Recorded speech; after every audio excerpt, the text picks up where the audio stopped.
So the first one are writing tools. And these were probably the first ones that came out that everybody was like, wow, this is so cool. It can write something. This is just a sort of an overview. This is not comprehensive. What I wanted to highlight more importantly is who are these tools best for, and give you a variety of tools even in the writing space, right? So some of these are really great for marketing. Some of these are really good for power users. Some are more a budget if you just want to get started. The Sudo Write is great, like if you were writing a novel or a script. It actually works really well for that kind of creative writing, and that's what it's been optimized for. So remember, again, this is about what have they been trained to do well. Often that will then impact what the tool does well, right? So I've just given you an example. I'm not saying this is exhaustive, but it gives you a sense of, even in the writing space, different things. James, go for it.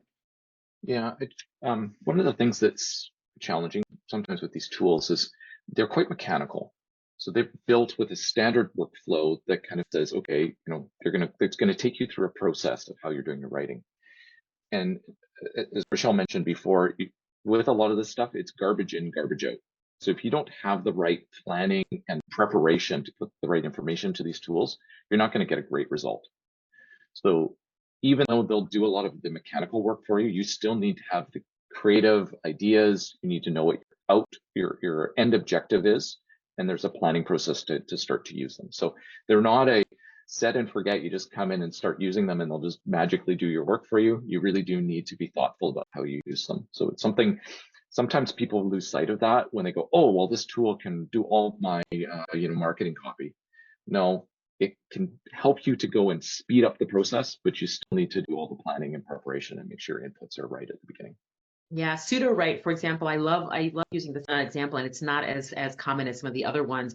But if you were writing a script for a movie script, or you're writing a book, what you can do is you can start writing. You can say, here are my characters.